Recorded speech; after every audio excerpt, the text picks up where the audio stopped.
pass a sweet portuguese.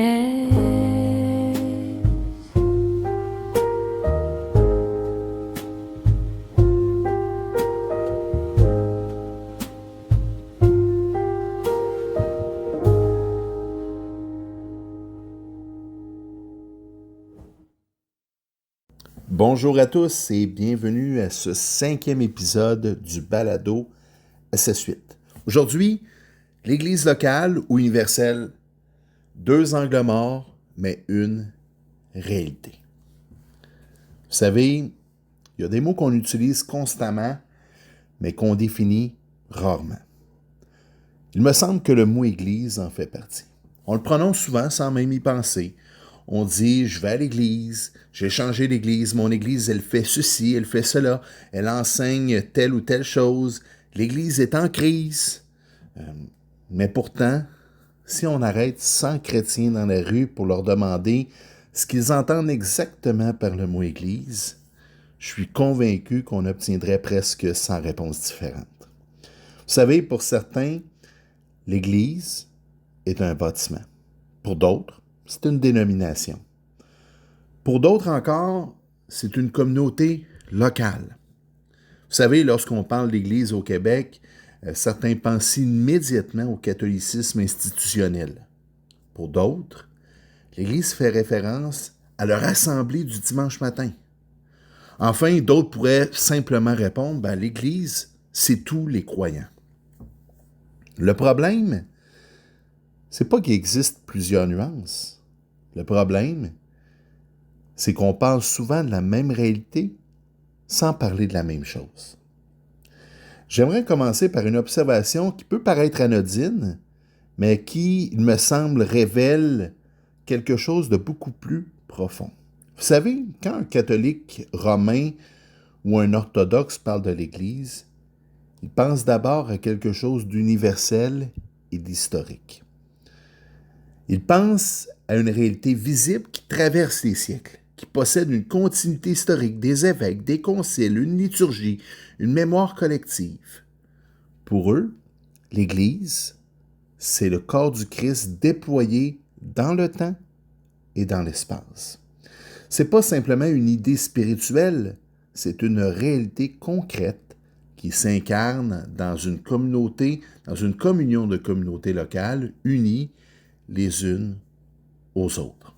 Évidemment, la notion d'église locale n'est pas étrangère à ces milieux. Simplement, il n'exprime pas toujours dans ce vocabulaire-là. Vous savez, lorsque j'étais catholique romain, j'appartenais moi aussi à une communauté locale qui était bien réelle. C'était ma paroisse. C'était là que je priais, que je servais, que je recevais les sacrements. Mais cette paroisse, elle n'existait jamais seule. Elle appartenait à un regroupement de paroisses qu'on appelait un diocèse. Évidemment, mon identité chrétienne dépassait largement les murs de ma paroisse. J'y étais attaché, profondément même. Mais dans ma conception de catholique romain, j'appartenais à quelque chose de beaucoup plus grand, le corps du Christ. Une entité à la fois visible et spirituelle. À l'inverse, ce que j'ai observé dans le monde évangélique, c'est que lorsqu'on parle de l'Église, on pense souvent à quelque chose de beaucoup plus immédiat, de beaucoup plus concret. On parle de son assemblée locale. Celle où on va le dimanche, celle où on connaît les anciens, les musiciens, les familles, celle où on sert, où on donne financièrement, où on construit des relations fraternelles authentiques et tangibles. Évidemment, les évangéliques confessent presque tous croire en l'Église universelle. On retrouve cette affirmation-là dans la majorité des confessions de foi. Mais dans la pratique, il me semble que cette réalité demeure souvent très abstraite. On sait que ça existe, on y croit, mais on ne sait pas toujours ce qu'elle change concrètement dans notre manière de vivre la foi. Et c'est ici, il me semble, que les 2 grandes traditions chrétiennes souffrent chacune d'un angle mort. D'abord, d'un côté, certaines traditions historiques mettent tellement l'accent sur l'Église universelle qu'elles finissent par oublier que le Nouveau Testament décrit avant tout des communautés locales bien réelles, avec leurs anciens, leurs diacres, leurs conflits, leurs conversions, leurs souffrances et leurs missions. De l'autre, le monde évangélique réduit l'Église à sa congrégation locale à un tel point qu'elle perd progressivement le sens de son appartenance à quelque chose de beaucoup plus grand. Vous savez, à cette immense famille de Dieu qui traverse les siècles, les cultures, les continents, les dénominations fidèles à l'Évangile. Le résultat, forcément, c'est des catholiques qui soupçonnent les évangéliques d'avoir inventé une foi qui est sans racine historique. De l'autre, on a des évangéliques qui soupçonnent les catholiques d'avoir remplacé Jésus par une institution. Et puis, ce type de schéma de pensée-là mène inévitablement à beaucoup de méfiance. À une méfiance qui est davantage alimentée par des caricatures que par une véritable compréhension mutuelle. Vous savez, si vous me suivez depuis un certain temps, vous savez que ces questions-là me touchent personnellement. J'ai grandi dans le catholicisme romain, j'ai découvert plusieurs richesses, puis le Seigneur m'a conduit dans le protestantisme évangélique, où j'ai découvert avec émerveillement la centralité de l'Évangile, la puissance de la parole de Dieu, et puis l'importance d'une foi personnelle en Jésus-Christ. Aujourd'hui encore, vous savez, ces deux univers continuent de nourrir mes réflexions. Non pas parce que je cherche un compromis entre eux, mais parce que je veux comprendre ce que les Écritures enseignent réellement. Car au fond, la vraie question, c'est pas quelle tradition a raison. La vraie question, elle est beaucoup plus simple, mais aussi beaucoup plus exigeante.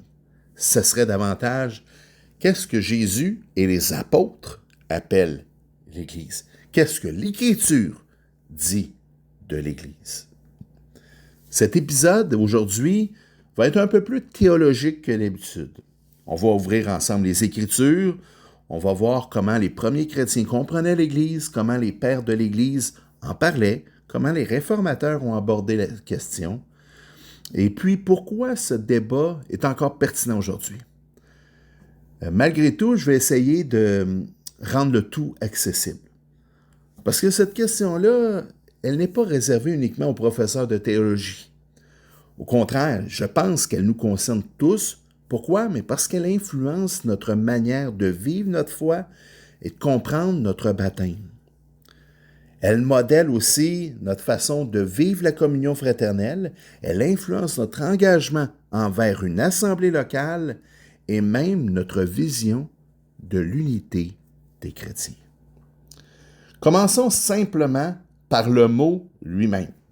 En grec, le mot traduit par Église est ecclésia. Ce mot-là désigne une assemblée, une réunion de personnes convoquées ensemble. Et puis, c'est important de savoir de prime abord que ce mot-là n'a pas été inventé par les premiers chrétiens. Ce mot-là existait déjà dans le monde grec pour parler de l'assemblée civique des citoyens qui étaient appelés à se réunir afin de délibérer sur les affaires d'une cité. Vous savez, lorsque les auteurs du Nouveau Testament reprennent ce terme-là, ils n'en changent pas complètement son sens, mais ils lui donnent plutôt un contenu nouveau. Désormais, cette assemblée-là, elle n'est plus convoquée par un magistrat ou par le dirigeant d'une ville, mais par Dieu lui-même. L'assemblée dont il est question dans le Nouveau Testament ne fait plus référence à des citoyens qui se rassemblent autour d'un projet politique, mais à des pécheurs rachetés qui sont appelés par l'Évangile et unis à Jésus-Christ par la foi. Autrement dit, l'Église, c'est pas d'abord un endroit où l'on se rassemble, c'est pas non plus une dénomination ou une organisation. Dans le Nouveau Testament, elle désigne avant tout le rassemblement du peuple que Dieu appelle à lui appartenir. Le mot ecclésia apparaît environ 114 fois dans le Nouveau Testament. Et lorsqu'on prend le temps de lire attentivement tous ces passages, eh bien, on découvre quelque chose d'extrêmement important. Le mot est employé de deux façons distinctes, sans que les auteurs éprouvent le besoin de préciser laquelle ils utilisent. Et c'est là où il faut savoir regarder au contexte du passage. La première utilisation est de loin la plus fréquente. Elle désigne le rassemblement local. Hein? Paul écrit notamment à l'Église de Dieu qui est à Corinthe. Il écrit à l'Église des Thessaloniciens, à l'Église de Philippe, aux Églises de Galatie. Il parle également de l'Église qui se rassemble dans la maison d'Aquilas et de Priscille, ou encore à celle qui se rassemble chez Nymphas. Toutes ces références-là ont un point commun. Elles sont vraiment concrètes. Elles ont une adresse. Elles ont des anciens, des diacres, des membres, des convertis récents, des personnes matures, des conflits à résoudre, des faux enseignements à reprendre, des pauvres à secourir, des repas à partager et une mission à accomplir. Quand Paul écrit ses lettres, il ne s'adresse pas à une idée abstraite.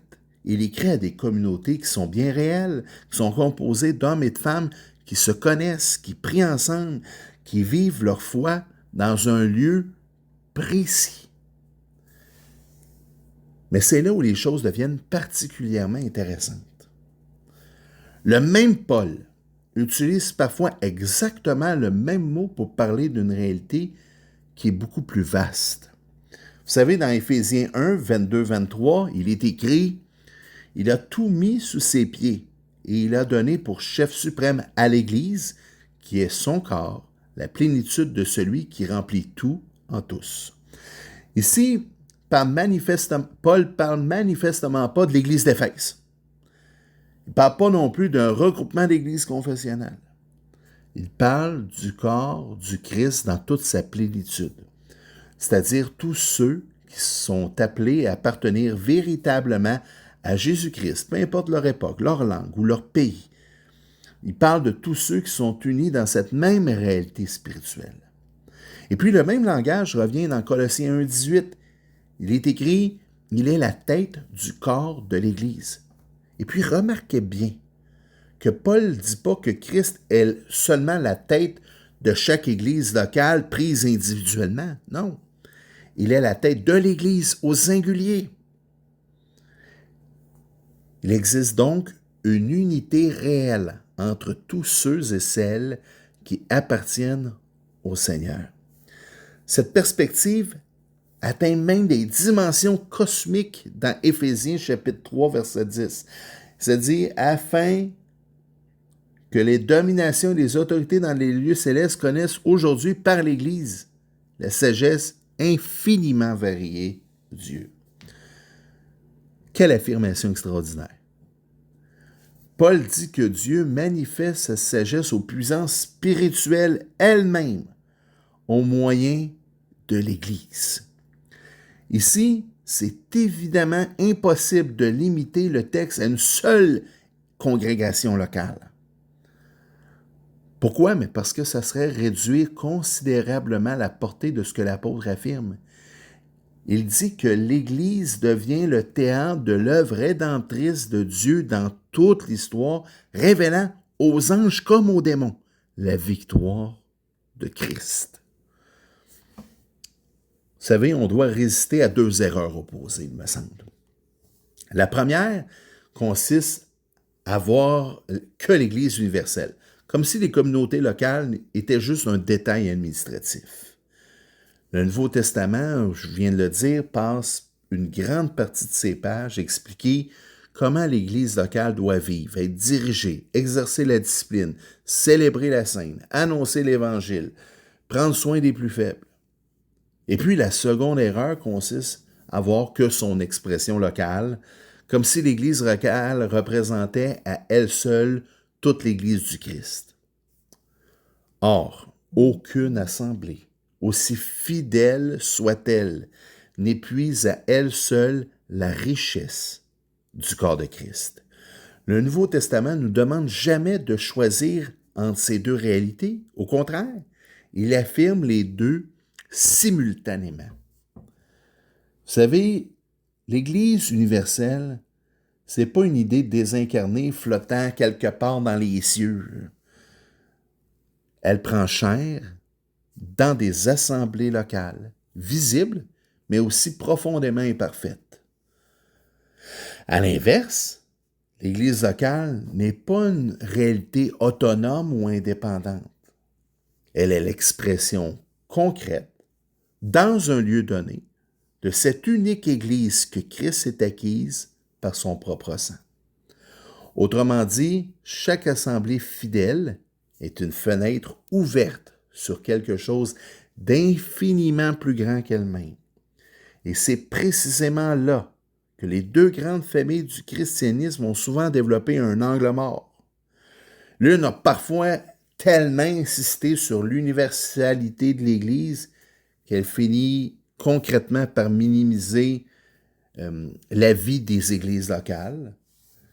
L'autre a tellement valorisé l'autonomie de l'Église locale qu'elle a souvent perdu de vue l'unité profonde de tous ceux et celles qui appartiennent au Christ. Le défi du Nouveau Testament, c'est pas de choisir entre l'Église locale ou l'Église universelle, c'est plutôt de faire tenir ensemble ce que Dieu a lui-même uni. Maintenant, concentrons-nous sur l'Église locale. Parce que c'est là que le monde évangélique a quelque chose de réellement précieux, il me semble. Lorsqu'on ouvre le Nouveau Testament, on ne découvre pas d'abord une institution gigantesque avec une grande administration centralisée.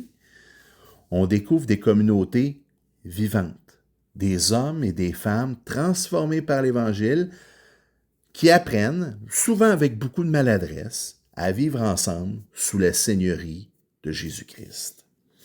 Ces églises-là, elles sont petites. Elles sont enracinées dans une ville, un quartier, parfois même dans une seule maison. Paul, je l'ai dit tantôt, il salue notamment les églises qui sont dans les maisons. Il fait ça en Romains 16, verset 5, en 1 Corinthiens 16, 19, en Colossiens 4, 15. Vous savez, avant la construction des grands édifices chrétiens, bien évidemment, les croyants se réunissaient dans des demeures privées, dans des maisons. Ça signifie que la vie de l'Église était profondément relationnelle. On ne pouvait pas disparaître anonymement au fond de la salle de 500 personnes. On se connaissait. On partageait les repas. On portait les fardeaux les uns des autres. On voyait les joies comme les souffrances de chacun. L'Église, ce n'était pas un événement hebdomadaire, c'était une famille spirituelle. Et c'est là, il me semble, où on a perdu quelque chose quand même dans le monde évangélique avec ce phénomène des méga-churches, des églises même multisites, des églises à un tel point gigantesque qu'on fait 2, puis 3, puis 4 cultes. Mon pasteur reconnaissait qu'il y avait des gens dans notre assemblée, puis on n'est pas 500, là, on est peut-être 200. Il y a des gens qui ne connaissaient pas du tout, qui n'avaient jamais rencontré. À mon avis, il y a une problématique là. Ce que l'Église locale enseigne, c'est cette proximité-là. Oui, souvent on met des groupes maison, des activités sur semaine, mais le point, c'est pas ça. On parle au niveau du nombre. Les églises étaient plus petites, les bergers étaient plus disponibles, la tâche administrative était donc moins grande. Ça, il me semble, on a perdu ça de vue. Mais à l'inverse, il y a une autre problématique, où certains chrétiens, dans leur orgueil, parfois à cause de blessures, décident de s'enfermer dans « Ah oui, mais François, moi, on me dit ça souvent, le modèle du Nouveau Testament, c'est l'Église dans les maisons, c'est pas les églises de bâtiments. » Puis finalement, c'est comme 5, 6, 10 personnes rebelles qui se rassemblent ensemble, puis il n'y a pas d'anciens, il n'y a pas de discipline d'église, l'enseignement est flou. On se perd à ce niveau-là aussi. Et puis, vous savez, les premiers chrétiens persévéraient dans 4 choses. Acte 2, 42. L'enseignement des apôtres, la communion fraternelle, la fraction du pain et la prière. Quelques versets plus loin, Luc ajoute qu'ils mettaient leurs biens au service des plus démunis. Ils mangeaient ensemble avec simplicité de cœur et louaient Dieu quotidiennement. Autrement dit, l'Église locale n'était pas simplement un lieu où on recevait une prédication, où on chantait des chants, mais non.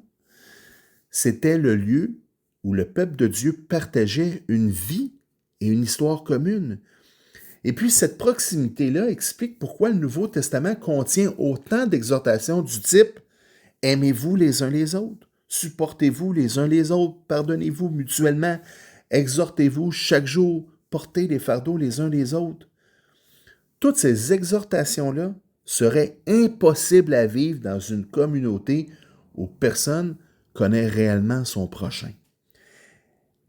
Ça, là, c'est une dimension importante où il faut revenir, cette proximité-là.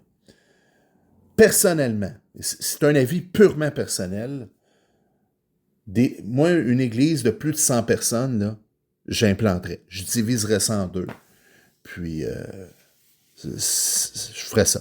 Là, oui, ça ferait beaucoup d'églises. En même temps, je pense que c'est ce que le Nouveau Testament enseigne. Des églises plus petites, des gens qui se connaissent, qui se côtoient, qui entrent dans la vie les uns les autres.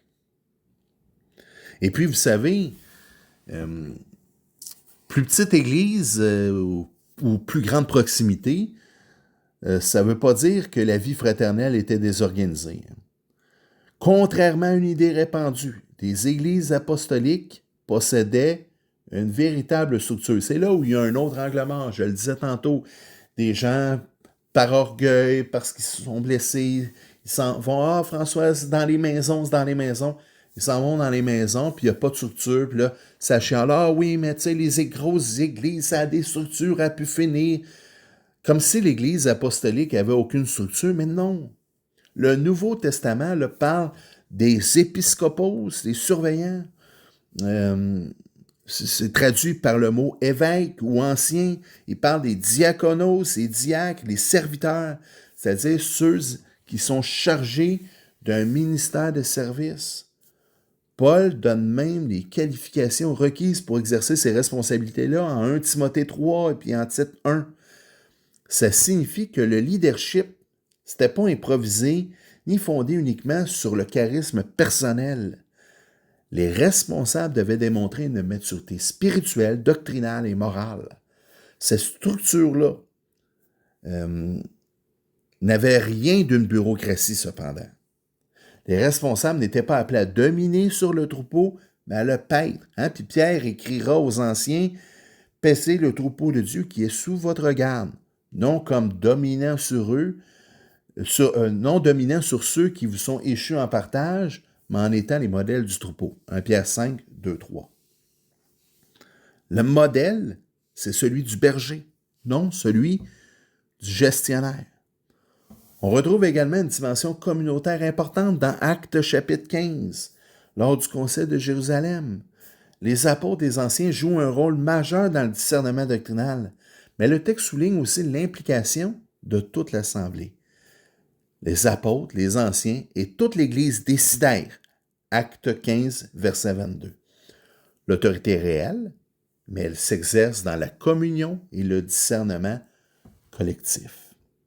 Maintenant, l'un des aspects les plus oubliés aujourd'hui, c'est sans doute celui de la discipline d'Église. Dans Matthieu 18, 15 à 17, Jésus établit un processus précis de correction fraternelle. Une faute est d'abord traitée en privé. Si le frère refuse d'écouter, 2 ou 3 témoins interviennent. Enfin, si l'endurcissement persiste, l'affaire est portée devant l'Église. Écoutons bien les paroles de Jésus. Il dit, Matthieu 18, verset 17, « S'il refuse de les écouter, dis-le à l'Église. Et s'il refuse d'écouter l'Église, qu'il soit pour toi comme le païen et le publicain. » Remarquons ce que ce texte suppose. Il suppose une communauté qui est identifiable, une communauté suffisamment définie pour savoir à qui rapporter la situation, qui participe au discernement, qui peut constater qu'une personne refuse désormais d'écouter l'Église. Il ne s'agit pas d'une réalité invisible ou abstraite. Jésus parle d'une assemblée concrète. Paul développe cette même logique-là dans 1 Corinthiens chapitre 5, lorsqu'il demande à l'Église de Corinthe d'exclure un homme vivant dans un péché grave et public. Il ajoute, « Qu'ai-je en effet à juger ceux du dehors? N'est-ce pas ceux du dedans que vous avez à juger? Ceux du dehors, Dieu les jugera. 1 Corinthiens 5, 12, 13. Ceux du dehors. Ceux du dedans. Pas ceux du dehors, ceux du dedans. Et cette distinction-là, elle est fondamentale. Et puis ici, il ne s'agit pas d'un esprit d'élitisme ou de supériorité morale. Il reconnaît simplement qu'une Église locale possède des responsabilités particulières envers ceux qui composent sa propre communauté. En résumé, l'Église locale du Nouveau Testament est une communauté qui est visible, identifiable et engagée. Elle possède des responsables reconnus, se rassemble régulièrement pour célébrer la parole et les sacrements. Elle exerce la discipline avec amour, prend soin des plus faibles, forme des disciples, annonce l'Évangile. Elle est donc beaucoup plus structurée que certains chrétiens contemporains l'imaginent. Mais elle est aussi infiniment moins institutionnelle, bureaucratique et impersonnelle que certaines de nos églises. L'enjeu, vous savez, c'est pas de choisir entre la structure et la vie. Le Nouveau Testament nous montre une communauté où la structure existe précisément pour protéger la vie, favoriser la communion et puis permettre au corps de Christ de grandir dans la vérité et dans l'amour. Et puis c'est là qu'il y a un paradoxe dans le monde évangélique québécois, puis je dirais même nord-américain de façon générale. On affirme souvent dans nos confessions de foi croire en l'Église une, sainte, catholique, mais universelle et apostolique. Et on reprend cette formule-là qu'on a héritée des anciens conciles, ou lorsqu'on récite le symbole des apôtres, on confesse ces vérités-là avec conviction, mais si on est honnête quelques instants, dans notre vie quotidienne, cette Église universelle-là, elle demeure souvent très abstraite. Quand quelqu'un nous demande « C'est où ton Église? » Ben, on répond toujours par le nom de notre Église locale. Ah, moi, quand les gens me demandent, ben moi, je vais à l'Église Emmanuel à Pierrefonds. C'est où ton Église? Ah, c'est à l'Emmanuel. C'est là que je vais. Et puis, lorsqu'on réfléchit à la mission de Dieu, on imite souvent inconsciemment l'Église entre les murs de notre communauté. Évidemment, c'est normal d'aimer son Église locale. On vient juste de voir combien elle est essentielle dans le Nouveau Testament. Mais le problème commence lorsqu'on oublie que notre Église locale n'est jamais la totalité de l'Église. Au contraire, notre Église locale est une expression de l'Église universelle, pas la totalité. Et puis c'est là que le Nouveau Testament présente une vision beaucoup plus vaste, beaucoup plus belle et aussi beaucoup plus profonde que ce qu'on entend dans nos églises puis dans nos séminaires théologiques. La première conséquence, la première chose, elle me semble la plus importante à comprendre, c'est que l'Église universelle transcende toutes les dénominations. Paul écrit en 1 Corinthiens 12, 13, « Car nous avons tous été baptisés dans un seul esprit pour former un seul corps, soit juif, soit grec, soit esclave, soit libre, et nous avons tous été abreuvés d'un seul esprit. » Remarquons ce que Paul ne dit pas. Il ne dit pas que nous avons été baptisés pour former plusieurs corps fidèles. Il ne dit pas que les Juifs composent un corps, que les Grecs un autre, que les riches un autre. Non, il dit un seul corps. Et puis cette unité-là est créée par le Saint-Esprit lui-même. Cette unité, elle précède nos structures ecclésiales. Elle dépasse nos appartenances confessionnelles. Elle n'est pas le résultat d'un accord administratif, mais l'œuvre souveraine de l'Esprit de Dieu. Ça signifie qu'un baptiste fidèle à Montréal, un presbytérien en Écosse, un pentecôtiste au Nigeria, un chrétien réformé en Corée du Sud, un chrétien évangélique au Guatemala, un catholique romain en Afghanistan ne sont peut-être pas membres de la même organisation ecclésiale, mais ils peuvent tous réellement appartenir au même corps de Christ s'ils ont bien évidemment une foi réelle et authentique en Jésus-Christ. Et puis là, maintenant, c'est important de préciser, ça ne veut pas dire que les différences doctrinales n'ont pas d'importance. Hein? Au contraire, les doctrines comptent. Elles méritent, à mon sens, d'être étudiées, débattues, parfois défendues avec fermeté.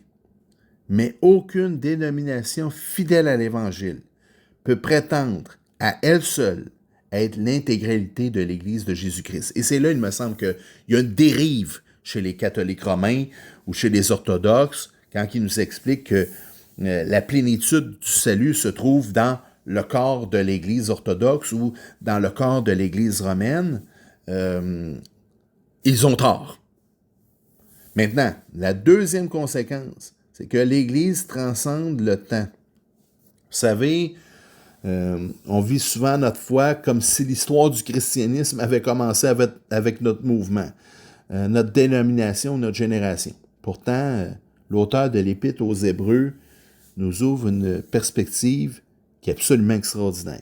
On peut lire en Hébreux 12, 22, 23, « Mais vous vous êtes approchés de la montagne de Sion, de la cité du Dieu vivant, de la Jérusalem céleste, des myriades d'anges, de l'Assemblée générale et de l'Église des premiers-nés inscrits dans les cieux. » Hein, écoutez bien le verbe utilisé. Vous vous êtes approchés. Ce n'est pas une réalité future seulement, c'est une réalité qui est présente. Lorsque l'Église se rassemble pour adorer son Seigneur, elle participe déjà par la foi à cette immense assemblée céleste. Notre culte du dimanche, c'est jamais un événement isolé. Pourquoi? Parce qu'il s'inscrit dans une louange ininterrompue que l'Église rend à Dieu depuis la Pentecôte et puis qu'elle continuera de faire jusque dans la nouvelle création. Autrement dit, lorsqu'on chante, qu'on prie, qu'on reçoit la parole, qu'on célèbre la Sainte Seine, on n'est pas simplement réunis avec les 50, 100 ou 300 personnes présentes dans la salle. On appartient à une communion infiniment plus vaste, à une communion qui comprend les apôtres, les martyrs, les croyants qui ont transmis l'Évangile au prix de leur vie, les réformateurs, les missionnaires, les pasteurs fidèles, les grands théologiens comme Augustin, Jean Chrysostome, Athanas d'Alexandrie, Calvin et Luther, ainsi que les millions de disciples dont l'histoire n'a jamais retenu le nom, mais que Dieu connaît parfaitement. Maintenant, je crois que cette perspective-là, elle change profondément notre manière de comprendre la foi. Mais pourquoi? Parce qu'on cesse d'être des consommateurs religieux. On devient les héritiers d'une histoire vieille de 2000 ans. Et c'est précisément ici qu'apparaît le troisième enjeu. C'est l'oubli de l'Église universelle. Forcément, elle produit des effets dévastateurs. Vous savez, lorsque cette dimension disparaît de notre horizon, notre Église locale risque de devenir notre univers tout entier. Et on le voit, et j'en ai parlé dans un épisode précédent par rapport aux blessures de l'Église.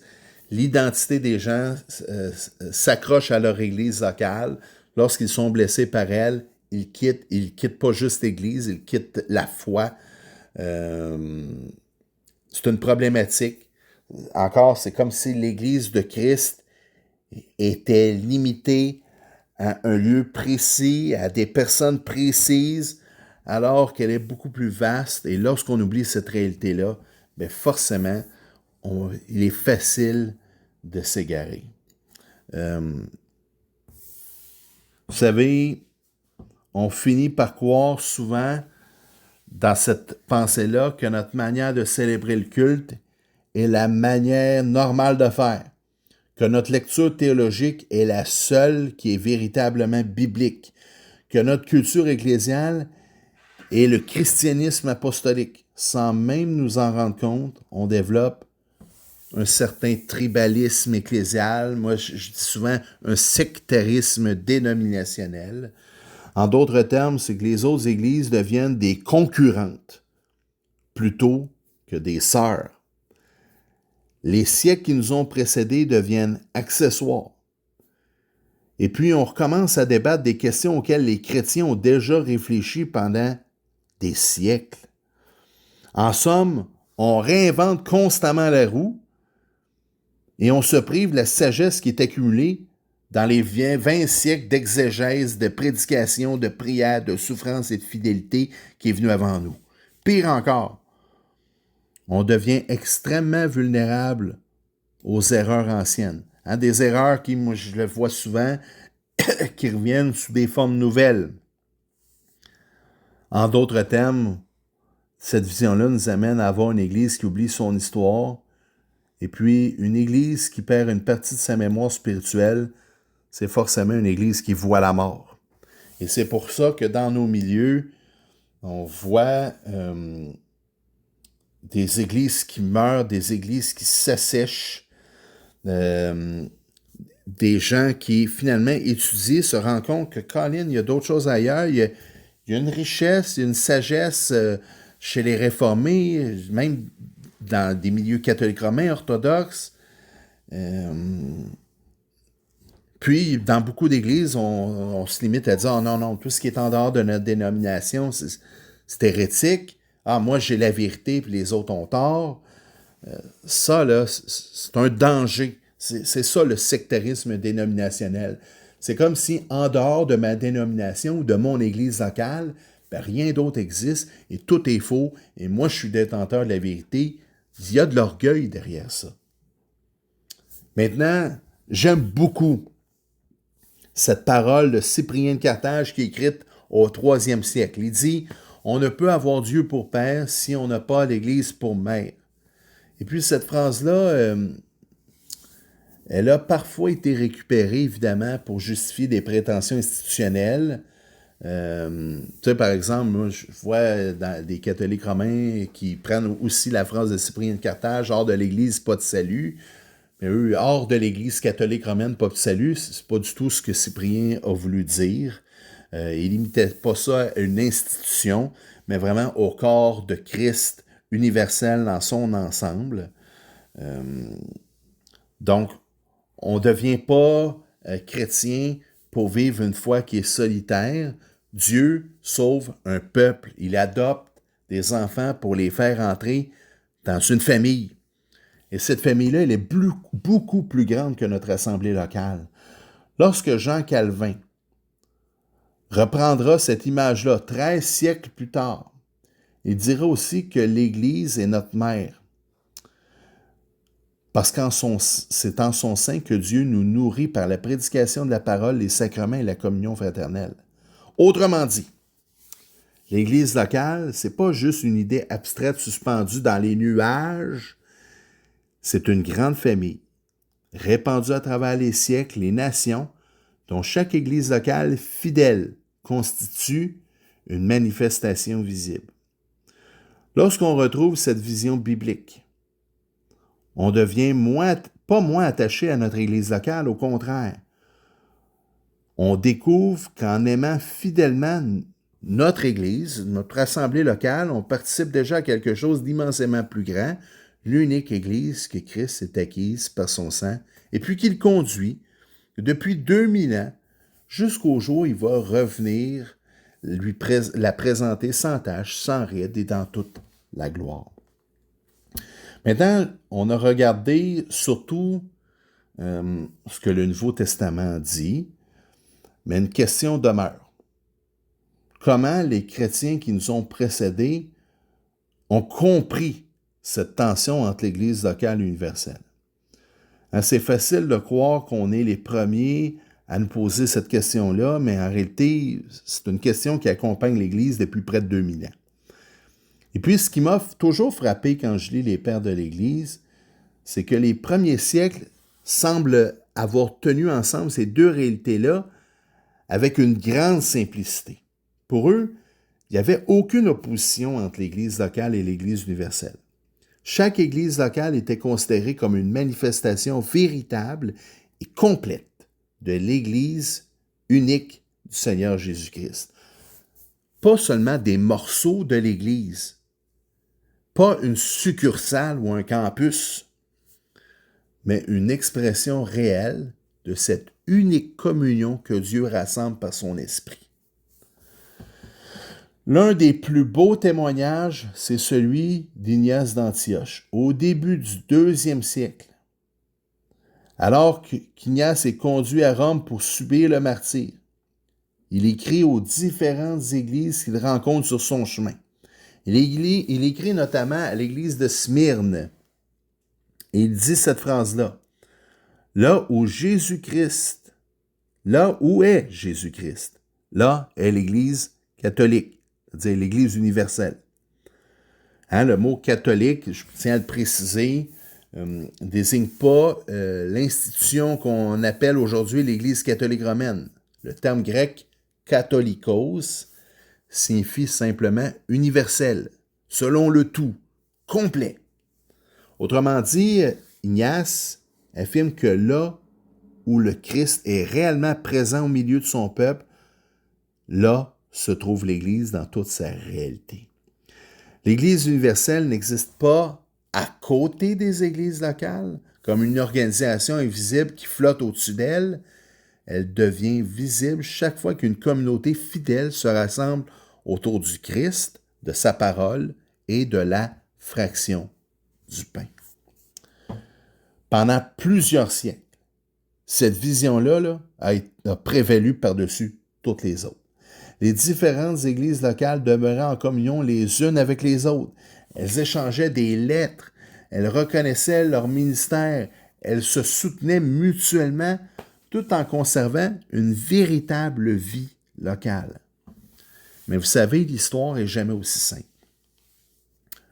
Plus l'Église grandissait, plus elle subissait des conflits doctrinaux, des disciplinaires, puis même des conflits politiques sont apparus. Il y a des questions qui ont surgi, notamment qui tranche lorsqu'un désaccord éclate? Qui possède l'autorité finale?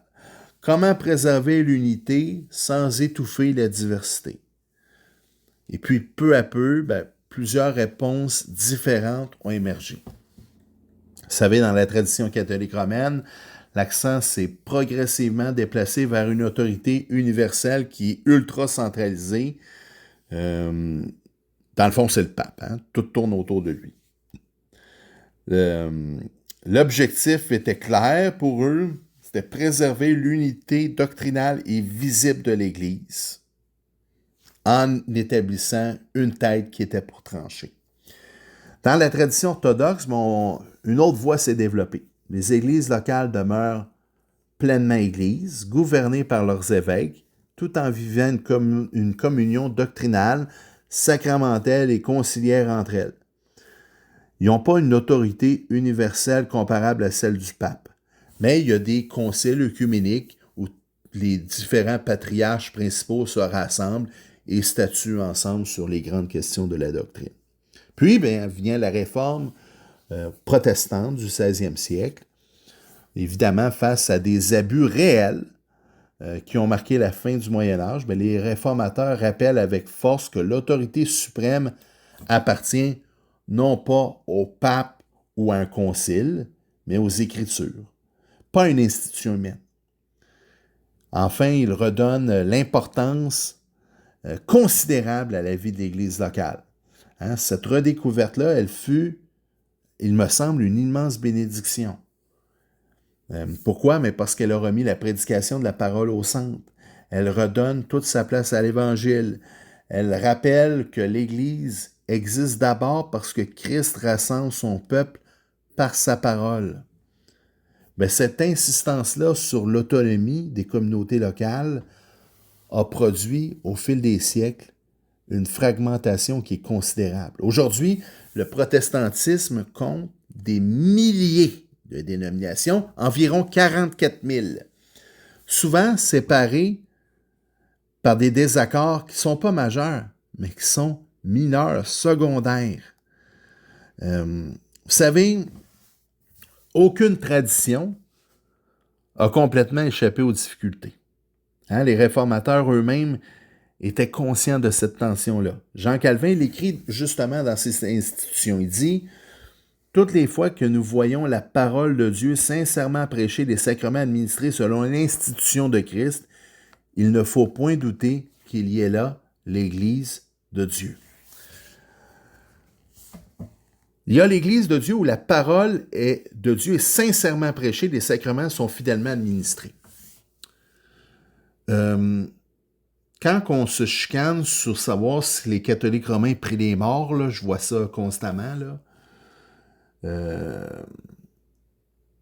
puis qu'on dit qu'ils ne sont pas nés de nouveau à cause de ça, il me semble qu'il y a un égarement profond. Quand on dit que des évangéliques sont justement extrêmement charnels puis déconnectés parce qu'ils ne sont pas soumis au pape, ils ne font pas partie de la vraie Église, on est également complètement déconnecté. La parole de Dieu, le cœur de la foi, c'est que Christ est mort et ressuscité pour nous. Il reviendra dans la gloire pour juger les vivants et les morts. On est sauvé par la foi, si tu crois à ça, et puis que les sacrements sont fidèlement administrés, il n'y a aucun doute que tu es dans l'Église du Dieu vivant. J'aime vraiment cette définition-là de Calvin. Parce que ce que Calvin met au premier plan, c'est pas une structure hiérarchique, c'est pas un registre de membres, c'est pas une organisation particulière. Il fait juste placer devant les marques essentielles de l'Église, la fidélité à la parole de Dieu puis la juste administration des sacrements. Là où ces deux réalités sont présentes, Calvin reconnaît une véritable Église. Et c'est là où on doit revenir. C'est que oui, moi-même, au sein de mon Église locale, j'ai des désaccords doctrinaux mineurs avec des frères et des sœurs. Ils ne sont pas moins, mes frères et mes sœurs, parce qu'ils partagent cette foi commune en Dieu, le Fils, qui s'est incarné parmi nous, qui est venu porter la juste colère de Dieu que nous méritons, qui est mort, qui est ressuscité, qui est monté aux cieux, qui siège à la droite de Dieu le Père. Si tu crois en ça, ça, là, c'est être chrétien. C'est là le point. Le centre de la parole de Dieu, c'est ça. Maintenant, après tout ce parcours-là, on a vu quand même plusieurs choses aujourd'hui. Qu'est-ce qu'on peut retenir? Vous savez, je voudrais surtout pas finir l'épisode en donnant l'impression d'avoir trouvé le modèle ecclésiologique parfait. Hein. C'est pas ce que je dis. Au contraire, je pense que je ne veux pas vous envoyer vers un modèle dénominationnel ou une structure ecclésiologique particulière. Je pense qu'il faut revenir à ce que je viens de dire, ce que Calvin dit, le cœur de la foi qui est le Christ, et puis l'administration des sacrements, qui est le cœur, que notre Église locale, elle n'est jamais isolée, seule. Elle appartient à quelque chose de beaucoup plus grand, de beaucoup plus tangible, qui a traversé les siècles. L'histoire de l'Église nous apprend aussi que chaque génération a tenté, avec plus ou moins de succès, hein, de vivre fidèlement l'Évangile dans son contexte. Et je pense que c'est notre cas aujourd'hui. On tente de vivre l'Évangile fidèlement dans notre contexte. Malheureusement, parfois, on se fait noyer par les principes du monde. Moi, je vois beaucoup de gens qui ont de bonnes intentions, mais beaucoup d'erreurs aussi. Et il me semble que dans notre monde évangélique, le gros des erreurs, ça vient du fait que notre modèle de l'Église locale nous amène à une forme on s'isole, puis bref, ça nous amène à différentes dérives. Bon, maintenant,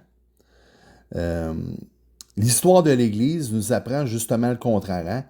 Comme j'ai dit, chaque génération a tenté, avec plus ou moins de succès, de vivre fidèlement l'Évangile dans son contexte. Les formes ont été variées, les structures ont parfois évolué, certaines ont porté plus de fruits que d'autres. Certaines structures ont fini par devenir des obstacles. Mais derrière cette diversité-là, il existe des principes qui, eux, demeurent. J'aimerais proposer non pas un système, mais quelques orientations qui semblent profondément enracinées dans les Écritures, puis qui sont particulièrement pertinentes pour les églises évangéliques du Québec aujourd'hui. Premièrement, c'est peut-être même la plus importante, retrouver le sens de l'Église universelle. On a besoin de retrouver notre mémoire. L'une des grandes fragilités de l'évangélisme contemporain, c'est son présentisme.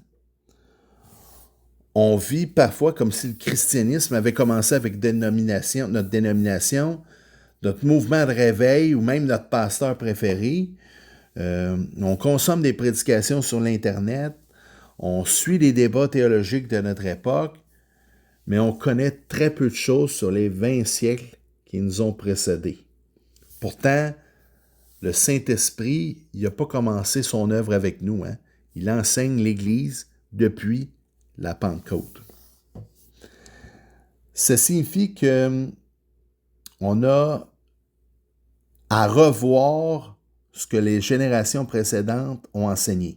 On doit lire Augustin pour apprendre sur la grâce, lire Athanase d'Alexandrie pour contempler la divinité de Christ, lire Saint Jean Chrysostome pour redécouvrir la puissance de la prédication, lire les Pères du désert pour réfléchir à la sainteté, lire Calvin pour approfondir la souveraineté de Dieu, lire Luther pour retrouver la liberté de l'Évangile, lire les Puritains pour nourrir notre piété.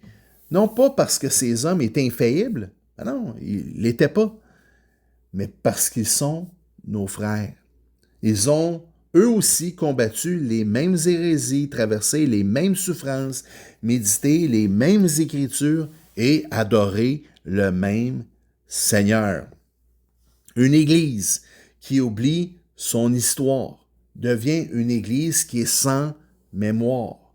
Et une Église sans mémoire devient extrêmement vulnérable.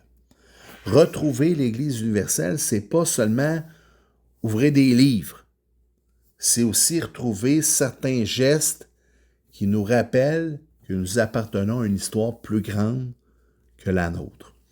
Lorsqu'on récite le symbole des apôtres, lorsqu'on célèbre régulièrement la Sainte Seine, lorsqu'on chante des cantiques composés il y a 500 ans ou il y a 1500 ans, lorsqu'on lit publiquement les Écritures, on ne fait pas preuve de nostalgie. On se souvient qu'on fait partie d'un peuple que Dieu conduit fidèlement depuis 2 millénaires. Maintenant, la deuxième orientation, ça consiste à retrouver une véritable appartenance à son Église locale. Notre époque, malheureusement, elle célèbre l'autonomie. On veut choisir. On peut changer facilement, consommer ce qui nous plaît. Et puis cette logique-là, elle s'est malheureusement infiltrée jusque dans l'Église. Beaucoup de chrétiens passent d'une assemblée à l'autre au gré de leurs préférences musicales, de leur affinité personnelle avec le pasteur ou de la qualité des prédications. Ils connaissent beaucoup d'églises, mais en réalité appartiennent à aucune d'elles réellement. Le Nouveau Testament ne reconnaît pas ce christianisme itinérant. Les premiers chrétiens étaient connus. Ils connaissaient leurs anciens. Les anciens les connaissaient. Ils priaient ensemble. Ils servaient ensemble. Ils pleuraient ensemble. Ils se reprenaient mutuellement. Ils partageaient leurs ressources. Ils vivaient une véritable responsabilité, une redevabilité même réciproque. C'est ça qu'il faut retrouver. Cette appartenance peut prendre différentes formes selon les traditions. Certaines églises vont utiliser un leadership plus formel, d'autres vont fonctionner davantage avec une reconnaissance pastorale. Peu importe. Le plus important, c'est d'être connu par son nom. Être présent fidèlement. Servir selon les dons que Dieu nous a donnés. Contribuer généreusement à la vie de la communauté. Accepter d'être pris quand c'est nécessaire. Chercher conseil avant de prendre des grandes décisions. Bref, en somme, vivre comme une famille et non pas comme un simple auditoire. Si le membership existe uniquement pour déterminer, vous savez, qui peut voter dans une assemblée générale annuelle, bien forcément, il passe à côté de sa vocation. Donc, on ne doit pas seulement être un auditoire, mais vraiment, ou un membre formel avec sa carte qui est un consommateur, mais on doit vraiment faire partie intégralement à cette grande vision qu'est l'Église locale. Maintenant, la troisième orientation, c'est sans doute celle que notre génération a le plus besoin, à mon avis. C'est renoncer au tribalisme ecclésial. Comme j'ai dit, j'appelle ça le sectarisme dénominationnel. Je crois que c'est l'une des plus grandes maladies du christianisme contemporain. On se définit davantage par ce qui nous distingue des autres que par ce qui nous unit. Et plus encore, même par celui qui nous unit. On est baptiste, réformé, pentecôtiste, luthérien, anglican, catholique, orthodoxe. Évidemment, ces identités confessionnelles-là ont leur importance, leurs différences doctrinales ne sont pas secondaires. Et puis, la vérité, elle compte. Hein? Mon oncle disait l'unité, oui, mais jamais au détriment de la vérité. Mais elle est d'abord définie, non pas par notre cadre doctrinal sur des choses de deuxième et de troisième ordre, mais elle est premièrement définie par celui qui nous unit, le Christ, qui nous unit par la foi. Ça, là, c'est le point central. L'histoire des conciles, comme celle de la Réforme, nous rappelle qu'il existe des vérités pour lesquelles il vaut la peine de lutter, mais il existe une immense différence entre défendre une conviction et puis mépriser un frère. L'apôtre Paul écrit que l'œil ne peut pas dire à la main « je n'ai pas besoin de toi ». 1 Corinthiens 12, 21. Ce texte-là ne parle pas seulement de dons spirituels, il nous rappelle que le corps de Christ est plus vaste que notre expérience. Je peux apprendre d'un baptiste sans devenir baptiste. Je peux être édifié par Augustin sans devenir catholique romain. Je peux admirer la profondeur liturgique de l'Église orthodoxe sans adopter toute son ecclésiologie. Je peux reconnaître l'amour pour les Écritures chez un frère pentecôtiste sans partager chacune de ses positions. L'humilité consiste précisément à croire que Dieu travaille aussi en dehors de notre petit cercle. Heureusement pour nous, Dieu n'est pas limité par nos folies, par nos moyens d'action parfois défaillants, par nos structures qui ont parfois rien rapport avec l'Évangile. Heureusement que la grâce de Dieu n'est pas limitée par nos péchés, parce que sinon personne ne serait sauvé. Maintenant, quelle vision de l'Église je voudrais laisser à la fin de cet épisode? Ben moi, j'imagine une église locale qui est profondément enracinée dans son quartier, où chaque personne est connue, aimée, accompagnée.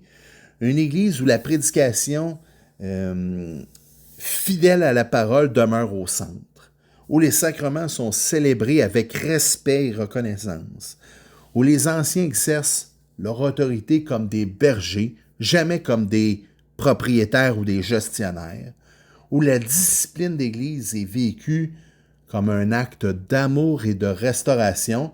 jamais comme une démonstration de pouvoir ou comme un acte de disqualification. Une Église qui aime passionnément sa propre communauté, sans oublier qu'elle appartient à une famille infiniment plus vaste. Une Église qui reçoit avec reconnaissance l'héritage des siècles passés, sans en faire une tradition intouchable. Une Église qui sait où elle est, mais qui n'oublie jamais qu'elle fait partie de l'unique Église que Jésus-Christ s'est acquise au prix de son propre sang. Parce qu'au fond, l'Église existe jamais pour elle-même. Elle existe pas pour défendre une marque, une dénomination ou une culture. Elle existe pour rendre visible dans ce monde la seigneurie du Seigneur Jésus-Christ. Et chaque fois qu'une assemblée locale aime le Christ, proclame fidèlement sa parole, célèbre les sacrements et aime son prochain, elle devient humblement, mais réellement, une fenêtre ouverte sur cette immense réalité que l'Écriture appelle simplement l'Église de Dieu. Si tu avais une seule chose à retenir de cet épisode, c'est peut-être celle-ci. L'Église locale et l'Église universelle ne s'opposent pas, elles se répondent. L'Église universelle donne à l'Église locale son identité, elle lui rappelle qu'elle appartient à une histoire beaucoup plus grande qu'elle-même, commencer à la Pentecôte, puis qui va continuer jusque quand Christ va venir chercher son épouse. Et puis l'Église locale donne à l'Église universelle un visage. C'est celle qu'on aime, qu'on pardonne. C'est dans celle-là qu'on est repris, qu'on célèbre la Sainte Seine. C'est là qu'on baptise, qu'on pleure avec ceux qui pleurent, qu'on se réjouit avec ceux qui se réjouissent. C'est là que la théologie devient une vie. Si tu écoutes cet épisode en étant engagé dans une église locale, rends grâce à Dieu pour cette famille imparfaite. Aime-la, serre-la, prie pour ses responsables. Sois patient avec les faiblesses, comme tu aimerais qu'elle soit patiente avec les tiennes. Si tu t'es éloigné de l'Église parce qu'elle t'a blessé, déçu ou trahi, je veux surtout pas minimiser ta souffrance. Les blessures causées par l'Église, comme je l'ai déjà dit dans un autre épisode, sont souvent parmi les plus profondes, précisément parce qu'elles viennent de frères ou de sœurs qui nous ont aimés ou qu'on a aimés. Mais laisse pas les faiblesses de l'épouse te faire oublier la beauté de l'époux. Jésus n'a jamais cessé d'aimer son Église. Il a aimé jusqu'à donner sa vie pour elle. Et aujourd'hui encore, malgré toutes ses imperfections, il continue de la purifier, de la relever et de la conduire. L'Église, elle n'est pas parfaite, elle ne l'a jamais été, mais elle appartient à un Sauveur qui, lui, est parfait. C'est pourquoi notre espérance ultime ne repose pas sur un modèle de gouvernance, ni sur une dénomination, ni sur une tradition particulière. Elle repose sur Jésus-Christ, la tête de l'Église.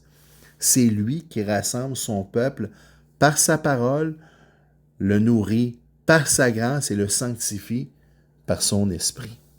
Un jour, vous savez, toutes nos divisions, nos incompréhensions, nos débats disparaîtront. Il ne restera plus qu'une seule assemblée, un seul peuple, une seule voix pour chanter la gloire de l'agneau.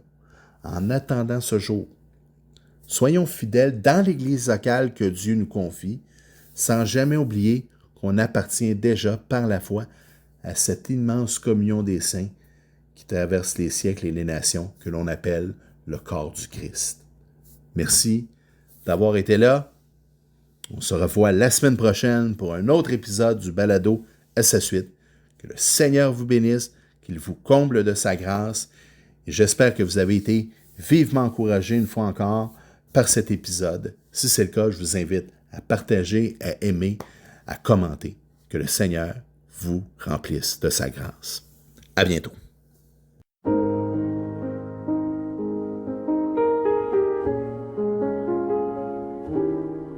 À sa suite podcast.